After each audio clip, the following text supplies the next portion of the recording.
This is the DID KM500R chain cutting and riveting tool. I'm going to be using this to change the chain on my 1997 Honda VTR1000F. Now I get the convenience of using chains which have a circlip on the master link for being able to change them out really easily without any complicated specialist tools. But I'm going to show you how with this tool, it's actually super simple and it doesn't really take much more effort or time to change out a chain which has a riveted master link.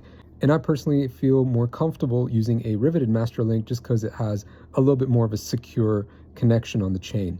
And when you open up the box, there's a hard steel case for the tool. You also find detailed step-by-step instructions with illustrations or diagrams to show you how to use the tool. And in fact, right now, this video footage that you're watching is me using this tool for the very first time. And it was super simple to figure out how to use it. The first thing I did is I removed the rear wheel and I set up the tool on my chain with the cutting function. That's where it pushes out one of the rivets in the chain link to break the chain. And you'll need to put on 2 wrenches, a 19mm one and a 27mm one. And I just started cranking the tool. And I'm also using just a little bit of penetrating spray on the rivet that I'm working on and also on the threads of the tool. This makes it easier for me to crank on the tool and it minimizes wear and tear on the tool itself. And what happens is there's a pin on the tool which you're supposed to line up with the rivet that you're trying to break. And as you're cranking it with the wrenches, that pin on the tool is going to push the rivet out of the chain. And just like that, I've got the rivet out. Next, I've got my brand new chain that I'm going to be installing here. This is also by DID and it's also a rivet type.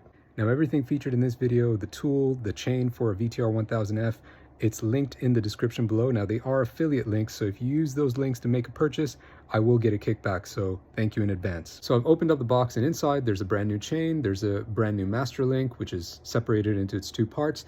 There's a couple of O-rings in there and some lubricating grease. Now what I'm doing in this video is just replacing the chain. I'm not replacing the sprockets, even though ideally you'd want to change the sprockets whenever you change the chain. Now for me personally, I don't do that. I go through 2 chains for every set of sprockets, and that saves me a little bit of money. And I just find that my sprockets are typically good enough to last me 2 chains. I've left my old chain that's been broken still attached to the front sprocket and it's just kind of hanging down. And what I'm going to do is I'm going to get my brand new chain, attach it to my old chain just with a tiny little zip tie, and then feed my new chain in while pulling on the old chain.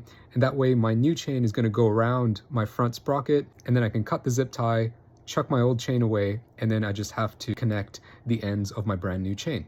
Just a little shortcut so that I don't have to remove the cover from my front sprocket and replace the gasket and things like that. Now the next step is to install the master link and connect the brand new chain. So I'm now applying the grease that came included with the chain very generously to the master link, and I'm also installing those O-rings that it came with.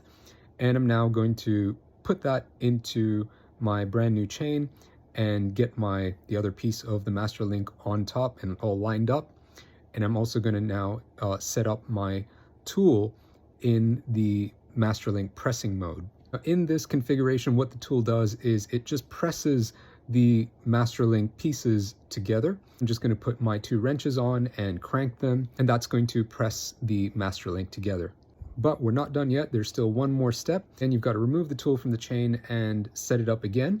And this time we're going to be setting it up so that it flares out the ends of the rivets on the master link so that they don't come apart while you're riding. Just line it up with the rivets and you crank, and that little pin in the tool is going to drive itself into the center of the rivets and flare them out at the ends. That's it, all done. The chain's installed, so now all I have to do is put my rear wheel back on, make sure that the sprocket and chain is all lined up properly, and that my tension is set correctly as well. And then just make sure everything's all torqued up properly and I'm good to go for a ride. Now everything featured in this video, the tool, the chain for a VTR1000F, it's linked in the description below. Now they are affiliate links, so if you use those links to make a purchase, I will get a kickback, so thank you in advance.